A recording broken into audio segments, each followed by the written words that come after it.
Hello, everybody. Welcome to another episode of Full Moon Fridays here on the Outpost Unknown YouTube channel. My name is Matthew, joined once again by our Swedish correspondent, Borp. Hello, I've changed my mind. Movies are bad. You've changed your man? I've changed. That's very progressive of me. And Steve. Yep, here to talk about another fantastic film.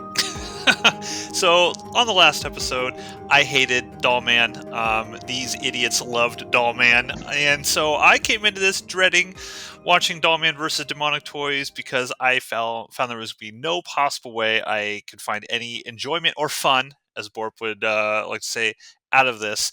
Now, setting up Dollman versus Demonic Toys, this is a sequel to Dollman, but there is a kind of quasi-connective tissue film that occurred between these called Bad Channels.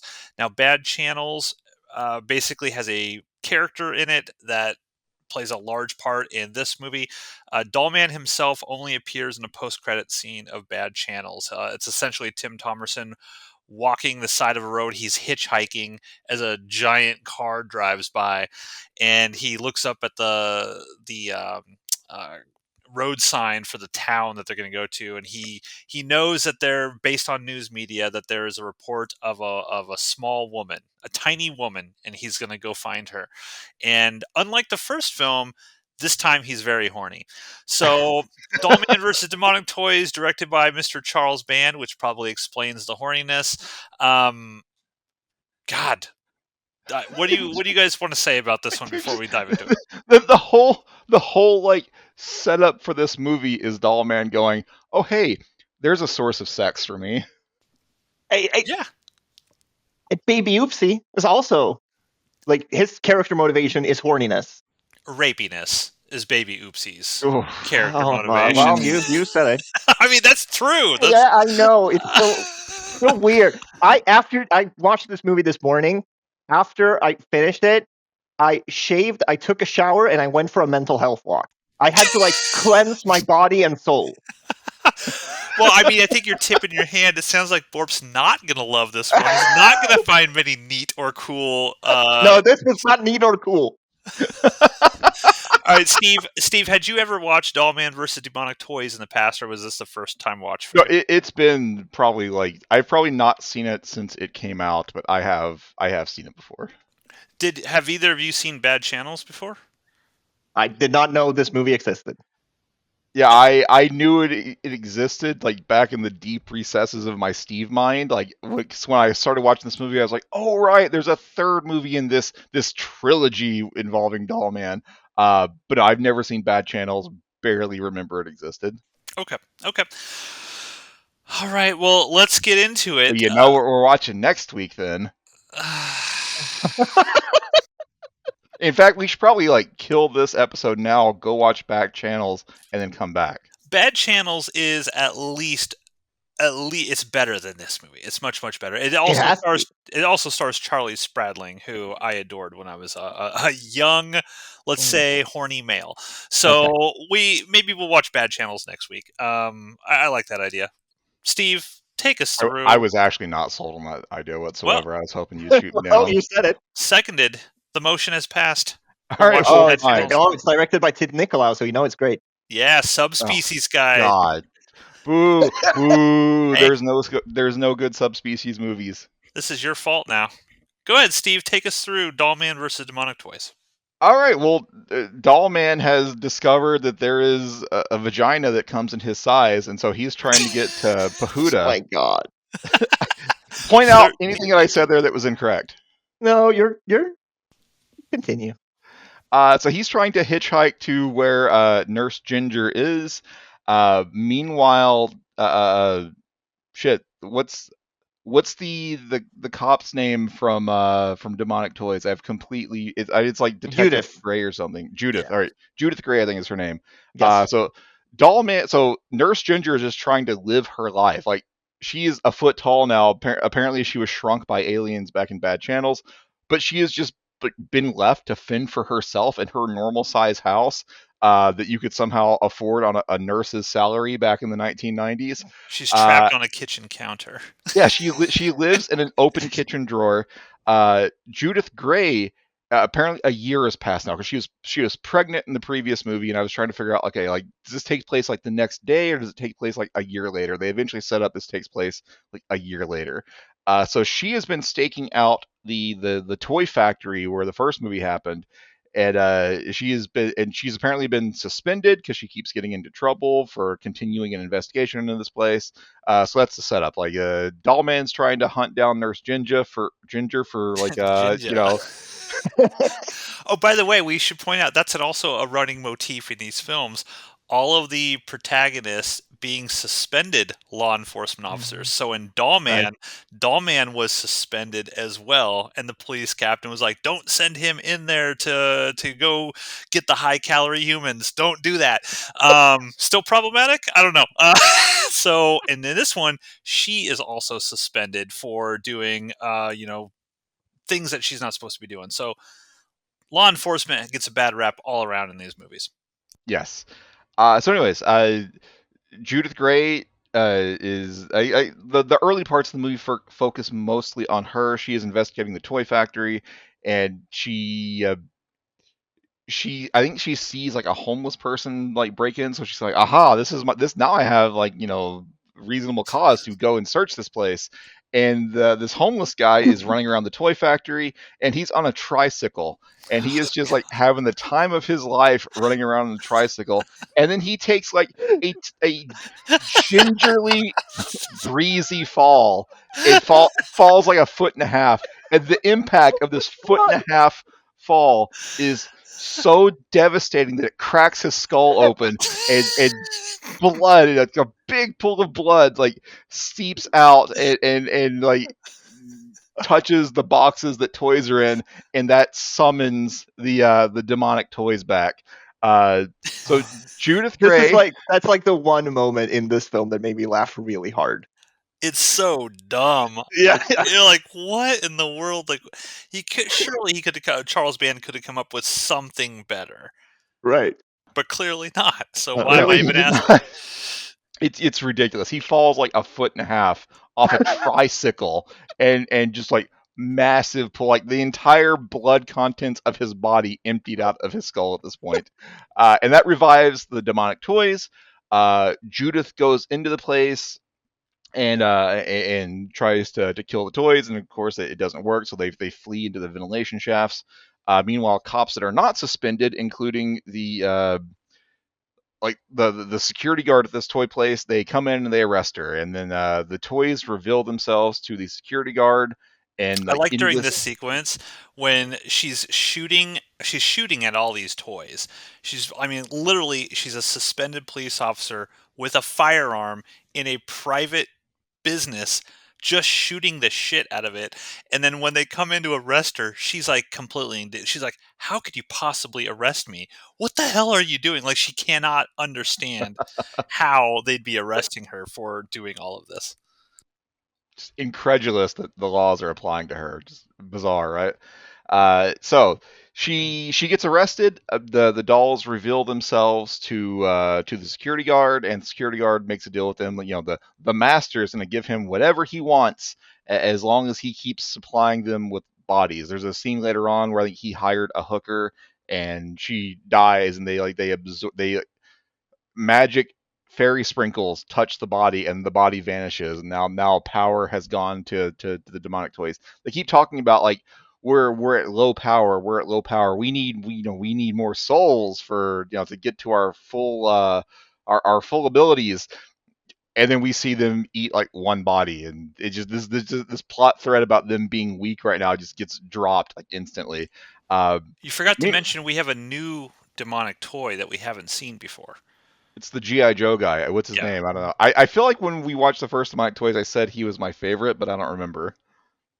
Was he in the original one? He wasn't. I think I mentioned that he comes Oh, up okay. later. Because Grizzly Teddy was in the original, but for whatever reason, they don't bring that demonic toy back, and they don't explain why. It was easier for them to create a suit of a GI Joe that someone could get inside and move around in. You're probably right. Anyway, so Judith Gray has been arrested. Meanwhile, Nurse Ginger is living her life. She's getting harassed by a reporter that wants an exclusive interview. Basically, the paparazzi. Uh, Dollman shows up, and there's a flashback where people just walk into Nurse Ginger's house. So I guess she can't reach the lock anymore, so it makes sense. But Dollman just walks in and is like, "Hi, uh, I'm also a tiny person. You want to fuck?" And Nurse Ginger, of course, is very about It- this. There this is whole scene felt like a setup to some weird fetish porn that I wasn't aware existed. Like it has that vibe. Like I'm watching something I'm not supposed to be watching. Well, what's so interesting to me about this whole weird like sex scene thing is Charles Band didn't even go as far, as exploitative as he could have gone with it because there's no nudity or anything. And so it's like, why would you have this character just these characters have sex just randomly after they just met each other? And if you're trying to sort of, exploit this sort of situation, why would you not go all the way? It just seemed weird. It seemed very weird. The opposite we're of not cool. arguing with you. Yeah, the Yeah, opposite of yeah. cool or neat. Yeah, this was not cool or neat. No, I was uncomfortable. One thing happens in this scene that I actually like, which is there's a spider. For us, a normal sized spider walks up on the table, and Dollman shoots it and explodes. Like this is what I wanted more of in the original Dollman. Even though the original Dollman was super fun and we all liked it, I wanted more of Cool and neat. Dollman. Yeah, cool and neat. Yeah. I wanted more of Dollman like interacting with things that are giant for him but normal size for us. They gave us a little bit here, just a little smidge of that where he has to shoot the normal size spider. He shoots But a cockroach in Dollman. he does, but it's not as cool as this. Like it was just like they just filmed a normal cockroach running around. This here they like animated like a stop motion spider coming over the top of the alarm clock. Yeah. It probably cost a lot of money, so he couldn't do it again. That's why they couldn't afford boobs. They had to choose between spiders or boobs, and they made the correct choice. I do like that the Nurse Ginger, like the sets are like oversized sets, so they actually kind of like built that stuff. It looks like I haven't watched the video zone for this. I was gonna pull it up before we recorded, but I forgot. I'm curious to see like how much production they put into actually like building a giant drawer for her to like stand in and stuff. That kind of stuff looked cool. All of that was missing in the original Dollman. They didn't really fully agree. that. Yeah, there's anytime Dollman is on screen in the previous movie, it's either like a bad green screen shot or he's alone. And like not just alone, but alone in like an area that looks like a wasteland, so they don't have to build anything to scale for him. This here, there's a lot of stuff that has been like built for Dollman scale, and I like that part of this movie a great deal. The end. Sure, it's neat looking. Sure, cool and neat, one might say. Anyways, Dollman shows up and it's like, "Hey, I'm also 12 inches tall. Want some fuck?" And she does. So they bang, and as they're banging, again, no one locks this door. Judith Gray just comes up and it's like, "Hey, you want to help me? You want to help me kill some toys?" And Dollman's she's like watching and creeping for a while, though. I think she's into it. I think this is where Bort might get his weird fetish vibes from. She's kind of watching and smiling. I did not see watching and I saw like her just being uncomfortable, like, oh no, like I really need to be here right now, but I don't need to see that. That was the vibe I got from her. Totally into it. Yeah. I did not get totally into it vibes. By the way, so like the reason that Judith Gray knows where to go to find Dollman is the same like scummy paparazzi reporter that was harassing Nurse Ginger early on. He's also harassing Judith Gray. And somehow, some way, like rumors have spread about there being two tiny people out in the world. And Judith Gray is like, aha, tiny people. This is exactly what I need to fight the toys. And so she goes and it. Look, I call it like I see it. That's what's happening in this movie. I know. Judith Gray goes to the reporters, like, tell me where to find Dollman and Nurse Ginger. And he's like, well, how about we work something out with your titties? And she plays along to get just enough information that to find out where Dollman and Ginger are, and then punches them in the dick and walks away as she should. So But also, not she like seduces him by rubbing his earlobes. Like it's so weird. This movie's weird. what does that not happen in Sweden? Like, I'm sorry. I don't know. I feel like I I'm got kidding. like I don't know more. what that's about either. You've never No, walked up to a girl and just started rubbing up on her no. ear? I feel like I feel like I'm getting some like first like knowledge about Charles Band's psyche that I do not want to know. If you give a man ear scritches like it's a dog, he'll tell you whatever he wants.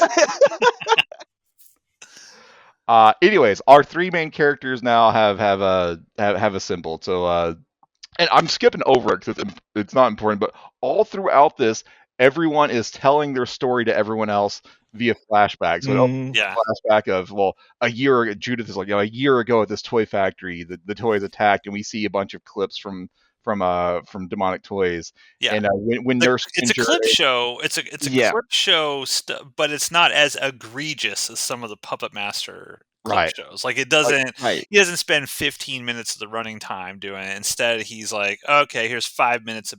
If you didn't watch Bad Channels, this is what happened. If you didn't watch Dollman, this is what happened. Yep. Hey, So all the that's here. most like egregious part is that they do the flashbacks to Dollman, and then the Nurse Ginger is like, "Oh, that's interesting. Here's what happened to me." And then there's 5 more minutes of flashbacks from Bad Channel. Like, I feel like that could have been paced better. I'm like, "Oh fuck, here we go again." Speaking of pace, this movie's only an hour long, which is weird. So I like when I was like trying to find this movie online, like different services had it listed at different times. Like Amazon said a minute and 20 or an hour and 22 minutes. Google says it's an even hour and a half. One Right. source said 64 minutes, but then every time I actually clicked on a link, the movie is an even 1 hour long. So it's Yep. a short film, but it also has all this padding. Like there's maybe 40 minutes of actually like new footage in this movie. Thanks, Charlie. Yep. Thanks for getting us again. So Judith goes to Dollman and Nurse Ginger, and he's like, "Hey," Nurse Ginger is like, "Look, I just found someone that I can fuck. Can you please get out of my house so I can bang Dollman?" And she's very like does not want Judith there. She treats her with like jealousy. It says at one point like, "I have to come with you so she Yeah. doesn't try to be a happy homemaker with you." It's like. What exactly do you think Judith is going to do with Dollman? She's Nurse gonna Ginger? pick him up and insert him into her vagina. Okay, well apparently that's what Nurse Ginger's thinking. 13 inches of pure Tim Thomerson fun inside the vagina. That's what's gonna happen, Steve. How'd you not get that? I was trying hard to not get that. That lore, I think that's what lore is. Yeah. So anyways, like Judith convinces Dollman to come along by kind of like picking on him a little bit. He tries to be like, "Yeah, I don't want to help you. Like, look, lady, I just want to live my life." She's like, "Oh, I'm sorry. That's a shame. I made the mistake of thinking you were still a cop," and kind of gives him the side eye, and he's like, "Fuck. Now I've got to go kill Demonic Toys." So Nurse Ginger comes along and is like, "Yeah, you need me in case he gets hurt. I'm a nurse. I can fix him." Like her nursing skills do not come into play whatsoever in this. She just did not trust. She did not trust that insertions would not happen without her being present. So Judith and Dollman and Nurse Ginger, they all go to the toy warehouse. Very, very quickly, Judith dies. They encounter the toys. The security guard who had joined forces with the toys gets killed by Judith immediately. She gets And then- sprugged. Gets spooked, and then the robot demonic toy shoots her with lasers a million times, and she dies. So this movie's only an hour long, and the hero from the previous movie dies at the 40-minute mark. So I guess Are your expectations successfully subverted, they Steve? are. They were subverted. Like I remembered this happening, but I think in my head I remembered this movie being much longer. So I thought it took place like later on, but there is no later on because this movie is only 60 minutes. So Judith is dead, and her last words are like, Bardo, finish it. And so, and Nurse Ginger's like, we gotta get the fuck out of here. And Bardo's like, nope, I made her a promise, cop to cop. I have to kill the toys now. And so he goes to fight the toys. And Nurse Ginger wants to leave, and so he's like, well, we'll compromise. You leave and go find help, and I'll stay and fight the toys. This does not go well whatsoever. So Nurse Ginger is captured. Uh, Dollman climbs up into the vents and tries to hunt down the toys, but somehow Baby Oopsie sneaks up on him, and Bardo gets backhanded with a giant, like a person in a Baby Oopsie outfit in a giant, thick fucking hand, just backhands Bardo and knocks him out of the vent. So now both of our remaining heroes have been captured. Nurse Ginger has been tied to like a child's alarm clock. I This don't is know. another thing that is a motif with Charles Yeah. Band. He likes tying women up. That's a thing. With Happen- like the looming threat of sexual assault just Yeah. being in the air. Like it's happens in Head in the Family also. yeah. Only he levels up and makes Jacqueline Lavelle completely naked in that scene when he's tied up. But I'm not going to refer to any part of Charles Band's fetishes as leveling up. Fair. So Nurse Ginger is tied up. Dollman has been tied between two remote control trucks. So he's going to be like drawn and quartered, but with the little RC vehicles. And so he wakes up, and the Baby Oopsie's got to give the bad guy monologue. And so his plan is essentially, it's been a year, so apparently like I think this is maybe meant to take place on the following Halloween, but I'm not entirely sure. Baby Oopsie, yeah. Baby Oopsie also gives a backstory, allowing 5 minutes of stock footage from demonic toys to play. But the new plan is, in the previous movie, the Master was going to impregnate Judith Gray and then have her give birth to the Master, like you do. In this one, the spirit of the Master is going to go into Baby Oopsie, which is going to make Baby Oopsie grow a dick, and then he is going to impregnate Nurse Ginger, and then Nurse Ginger will give birth to a living flesh and blood body that the Master can inherit. As you can imagine,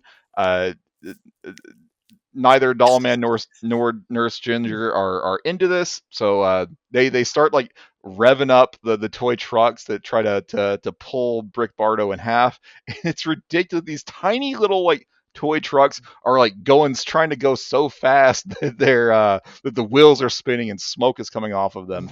But Nurse Ginger manages to free herself because she was only tied up with like a fucking bread twist or something, and she rips one of the hands off of the alarm clock that she was tied to, and she uses it like a sword to cut one of the ropes.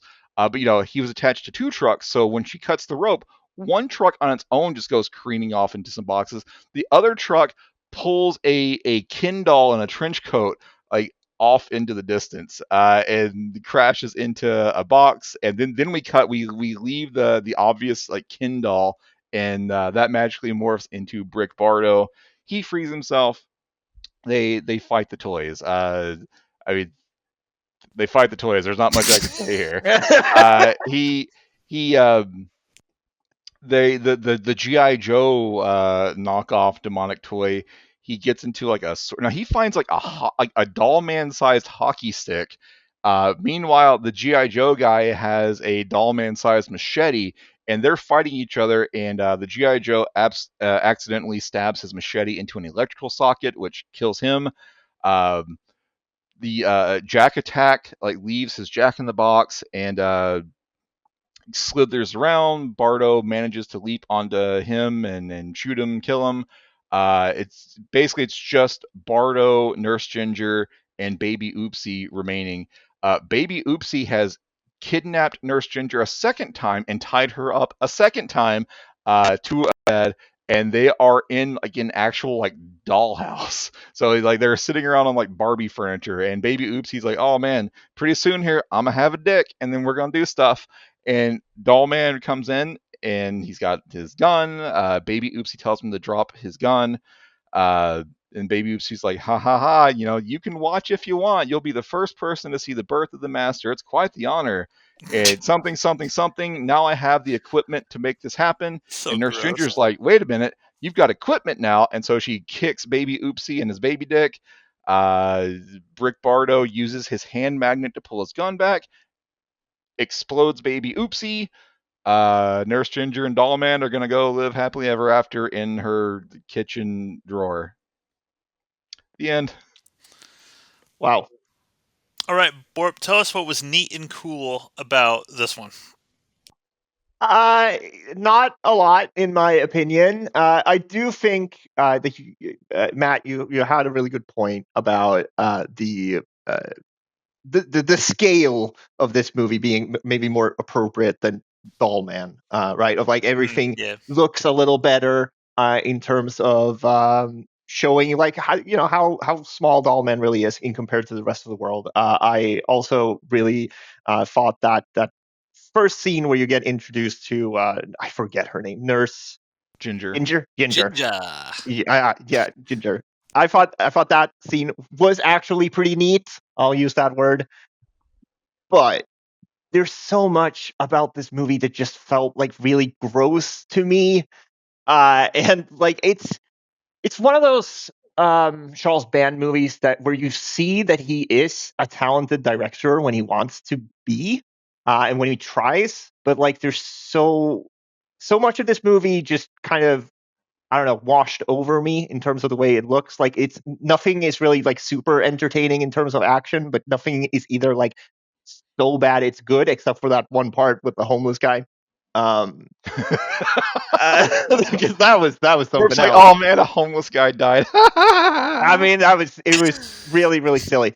But and so I was fine with this as like a clip show thing up until the last act, where like it just started to feel really nasty and gross. And I think there's like something about Baby Oopsie. I've talked before about how much I don't like Baby Oopsie, and here it's just like everything I don't like about him, in like distilled in these last 20 minutes, where he's like, it's so horny, like it's so horny, and he's a baby doll, and he's like calling these women sluts and whores, and like there's so it feels like they're trying to do like a Shucky thing with Baby Oopsie, but it's never worked for me, and here it's just, I don't know, it's just Oh man, the, don't give him ideas. Chucky versus demonic toys. that's never happening. I don't know. It's just like the vibes are off for me. Okay, fair. Steve, did you Yeah, love this movie? no, I didn't. It's sort of like I've seen this once before. Probably when I was like 11 or 12.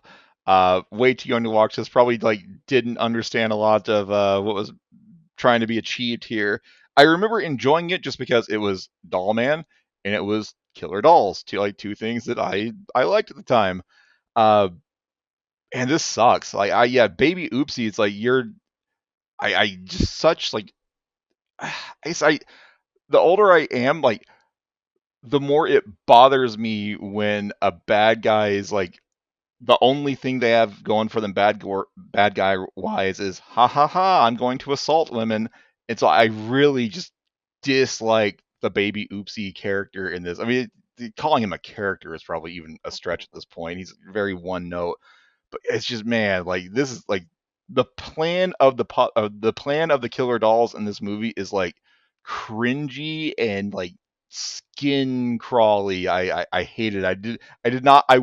Wish there was another Dollman versus Demonic Toys movie where the finale did not involve one of the baby dolls trying to fuck someone. So I agree with everything Borp said. I hate this like plot point here. I hate just kind of like the general like feel of Baby Oopsie in this film. Pretty much the only things that I did like were the things that were like where Dollman is operating with things in scale. Like when he shoots the stop motion spider, loved it. When he's fighting the demonic toys, and it's not like a scene of Dollman shooting his gun, and then we cut to another scene of a doll exploding when it's like someone in like a baby oopsie sized suit fighting Dollman, or the GI Joe fighting Dollman, or there was even, I'm pretty sure there was even like a some like a life size Jack Attack suit that Dollman got to interact with at one point. Uh, those are all awesome. Like I want more of that. And that's the only good thing I can say about this movie. The shit that was in scale was really cool and neat, one might say. The rest of it was just a boring, rapey clip show. Yeah, I think I echo everything that you guys have just said. I hate this movie just like I hate Dollman. The first one. And we watched these ones. We recorded both of these at the same time. So next week or next episode when we do Bad Channels, we'll kind of see how different that is from these. But I think my big thing is like we really liked Tim Thomerson in the Trancers movies because No, no, no, no. he We liked him in the first movie.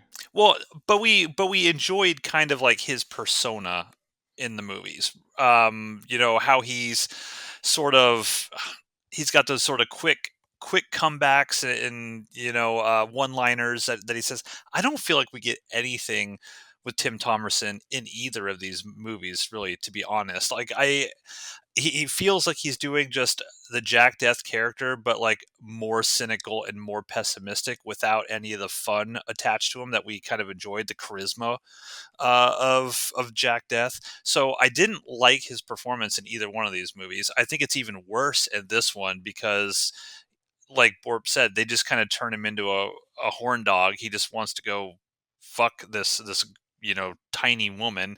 That's his sole motivation for this until it's like, oh, cop to cop. All right, I got to go save you for that. I just did not like Tim Thomerson in either of these movies, and in this one in particular. I do agree. I think when they actually do the scale, the oversized sets and the oversized props and interacting with us, that's all fine. I like it, but there's no story here. There's nothing in this really. It's like they're just going through the motions, right? They got to put Tim Thomerson in various situations. Suddenly, hey, the demonic toys suddenly come back for no real reason. They are trying to revive the master again, but the film's so short, it gives no like real anything to any of the demonic toys while they're doing this, other than hey, here's some backstory clip shows to give you some context. If you didn't watch our other shitty movies, we're still going to force that shit onto you in this new movie. And I just felt like this was again another kick in the face. It For all the positives that I think that Charles Band has done with regards to a lot of his movies, he's got just as many, if not more. Fuck you, fan. I'm going to just toss out some shit, and you're going to buy it because you know you're just I don't know. It's like it feels like exploiting his own fans for money. Yeah, And the more of these movies that I see that I remember he did this on, it just makes me angrier and angrier to kind of watch these movies. Because when I was a kid, I didn't realize that was what was happening. I didn't realize this was a snake oil filmmaker who was just throwing this shit out. I was like, oh, I'm a kid. Yeah. Oh, cool. A new Demonic Toys movie. Yeah, I'm gonna watch it. And it just feels bad. I feel bad watching these films now for some reason. I was wanting to bring that up at some point, but I didn't know like when we would like fit it in. Like Charles Band is like a known con man at this point. Like no one looks at Charles Band and say, "Oh yeah, this guy is like movie making, he represents integrity here." Uh but in my head I had it like, it wasn't until like the 2000s, maybe even like the 2010s before he got really bad at just like exploiting his fan base for a quick buck. Doing Full Moon Fridays, seeing that this shit started like 30 years ago as opposed to like 10 to 15 is like the most eye-opening thing about Yeah. watching these movies. It's this is like a clip show with like a 20-minute fight scene attached to it, and the rest of the time, the rest of the short run time is just people talking. Like there's no story here. There's no concept here. It's how can we get more money out of our fans? I know. Let's make a super short hour-long Dollman movie that's only actually 40 minutes when you take out all of the the nonsense that we stole from other films. This started so much earlier than I realized. Yeah, and I mean, we got suckered into it. At Now, least we're Bort, watching these movies for Yeah, free now. I yeah, mean, no, yeah. go ahead, Bort. Let's just say, like, hypothetically, there's someone out there who really likes Dollman, thought Dollman was cool and neat. Hypothetically, speaking, I don't think anything in this movie, and maybe I wanted to ask you guys, because you enjoyed demonic toys more than me, like, in terms of, ripping off the fans, so to speak. Like, if you watch Dollman and then this movie, the Tim Thomerson character here, it might as well be a completely different person. Like he still has the same, it's still the same actor. It's still it still delivers the performance in the same ways. But like here, he's just motivated by sex. That's his entire character, and that wasn't even a thing in the Dollman. Like he was he lost his family, and it's like explicitly there's not any romance in Dollman, and he's not motivated by that at all. And so you total whiplash going to this movie, and now he's like, if he just that's his motivation. Okay, I also don't think like there's anything from the original Demonic Toys where you look at and it's like, okay, well, this is a sequel to Demonic Toys. That's like satisfying for fans of that movie either. And you can also point to that how they treat the character of Judith, right? Like she just ends up being this way for Dollman to get to the demonic toys. She's not really given anything here either, and so it's She's just a taxi service. right. Yeah, And it's because Charles Band didn't put any thought or creativity in any of this stuff, and I think that's one of the the the Brick Bardo character in this feels much more like Jack Death, because Jack right, Death he liked the ladies, right? He was right, into the right. ladies. We saw sex scenes with Jack Death and stuff like that. Um, but what it comes down to, it's like, and this happens in filmmaking all the time. It happens here locally, where filmmakers are just like, you know what? I'm just going to throw something out as quick as I possibly can. Who gives a shit if it has, a good story or anything? Like, if I had been Charles Band at that time, and let's say I had a lot of, I had two loyal viewers who thought Dollman was cool and neat, and a few viewers who thought Demonic Toys was cool and neat. His sort of thing was like, okay, if I want to exploit that, let's take some time and develop a really cool story that makes sense, that would bring all of these players together. Instead, what it feels like is he said, you know what? We just need some more money. I'm running out of money. His relationship with Paramount Studios was kind of falling apart at this time. I think it was 94 in which Paramount cut him off, 94, 95. So imagine being in Charles Band's headspace right now. Full Moon is spiraling. They're losing money at this point in time, most likely, or at least at the very beginning of starting to lose money. This feels like uh, we need a quick buck. How fast can you throw something together? I'll go ahead and direct it because I won't even take a fee for it. And we'll just shit something out, and maybe we can get a bunch of kids to see the VHS box and then beg their moms to rent it for them, and then we'll be good to go. That's what it feels like. It feels like a cash grab. Yeah, And that is so sad and disappointing as an adult going back and watching a lot of this stuff, because, you know, it there's always an argument that, well, maybe you shouldn't go back and revisit things that you really liked in your childhood, because you'll sort of taint those memories, those positive feelings that you had when you were a kid. And honestly, watching a lot of these full moon movies, not all of them, uh, but I would say the vast majority of them, going back and rewatching them now, understanding the context of how Charles Band operated his business and kind of what his main motivations were, it does sort of taint my feelings on those. It just, I don't know. It feels bad to watch these movies a lot of times, and maybe it'll change if we start getting away from the quote unquote franchise films, and maybe like Bad Channels. There wasn't really a real sequel to that movie, so maybe when we watch that, it's a nice little one off. But these franchise things, I don't know. Steve, do you feel like any of your nostalgia for these as a kid has been changed watching any of them? I, not really, because a lot of this crap, I still a lot of this crap I didn't like when I was a kid anyway, or when I was younger anyway. Or Okay. actually, no, I can't even say that, because I think the really bad Puppet Master movies are the ones for me that are like the recent ones, like made in the last 15 years. I'm trying to think, is there any like old, like, 80s or 90s movie that I remember liking that I have now turned on? Certainly this one. Um, I feel like it's mostly intact, because even though I liked Full Moon, I think even when I was a kid, I recognized a lot of it was dog shit.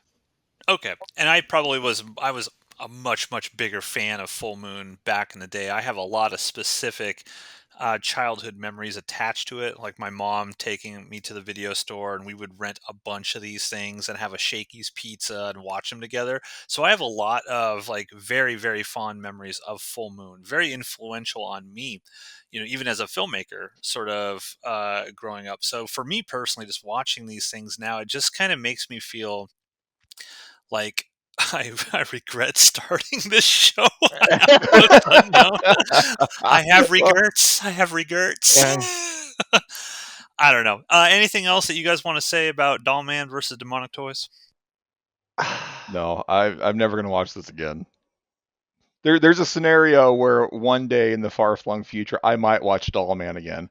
I will never watch Dollman versus Demonic Toys again with stupid rapey baby doll. Does it make you look at Baby Oopsie a little differently?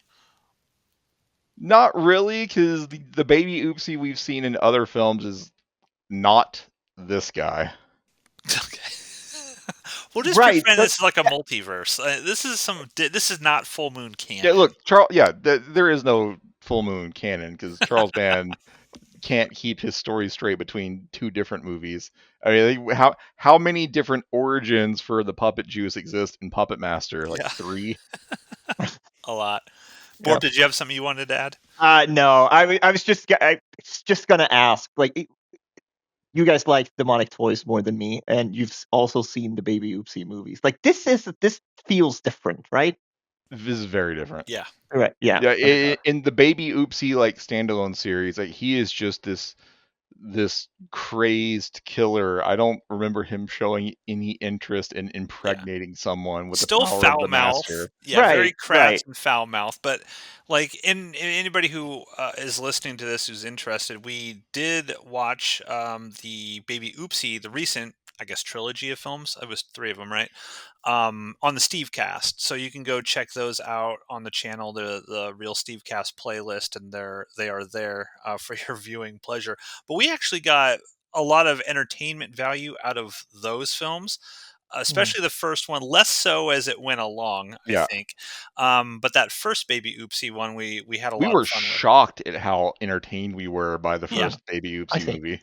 yeah. But then it's like all of this stuff. It gets progressively worse. Like Right. Charles Band will have just a like a pebble of sand of an idea in this large beach, and then it just gets washed away. Like he just can't like Yeah. knock it out of the park.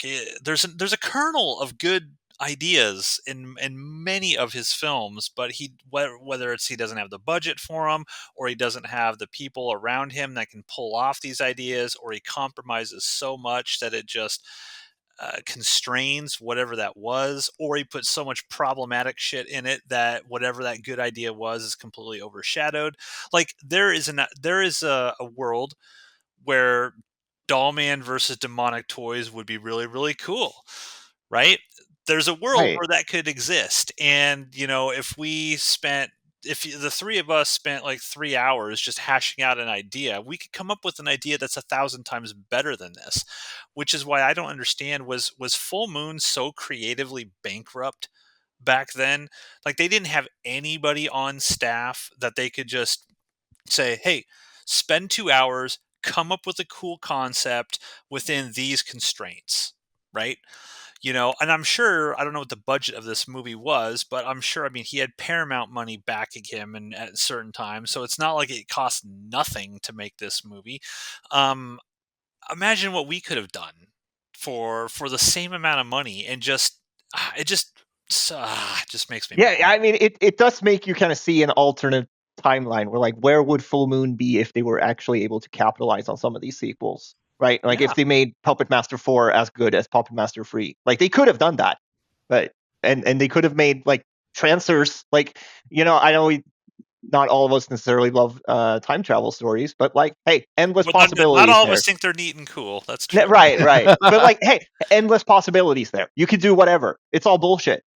You could just do whatever story in that. Like, Yeah. so, and it does feel like all these franchises start off either good to okay, maybe even mediocre sometimes, but then like they devolve over time, and it does make you think like, okay, well, what if you actually tried building on these ideas instead of Yeah. just milking them for all they're worth? 100%. And Trancers is a really great example of that, because Charles Band directed Trancers, and Trancers is actually pretty good. Like, we like the Yeah, original Trancers movie, and you look at this, and Charles Band also directed this. And if you had no idea, you took the directed by titles off of Trancers and Dollman versus Demonic Toys, and you showed them to somebody back to back, they would have no idea it was done by the same director. So it's not like Charles Band himself doesn't have some sort of talent or creativity. I do think that a lot of his ideas are creative. It's almost like he just doesn't give a fuck at this point, and he becomes more interested in quantity over quality. Like, we need to have a new Full Moon VHS on the video store every single month. So we are just going to throw this shit out as quick as we possibly can. We'll put some Full Moon video zones on them to sort of make people think they're cooler than they actually are. And then we're just going to get by on that for as long as we can. And to be fair to Charles Band, he's gotten by on it for like 40 years at this point. Full Moon is yeah, still yeah, going. totally. It's still fucking going, which is kind of wild and crazy at this point. I have no idea how he can finance this stuff. But yeah, it's just disappointing watching a lot of this stuff. But Yep, agreed. so in 2 weeks, folks, stay tuned, because we're gonna watch Bad Channels and finish out Yeah. this kind of trilogy of Dollman films. Now, again, Dollman isn't actually in Bad Channels until a post-credit stinger. It's just a connective tissue between Dollman and Dollman versus Demonic Toys, but we would be remiss to not complete that arc. So, yeah, we're going to watch Bad Channels in a couple weeks. So hit that like and subscribe. Let us know in a comment down below. What do you think of Full Moon around this time? Is this a cash grab? Or was this actually neat and cool? Dollman interacting with Demonic Toys. Let us know down below. Until 2 Fridays from now. Adios. Bye-bye.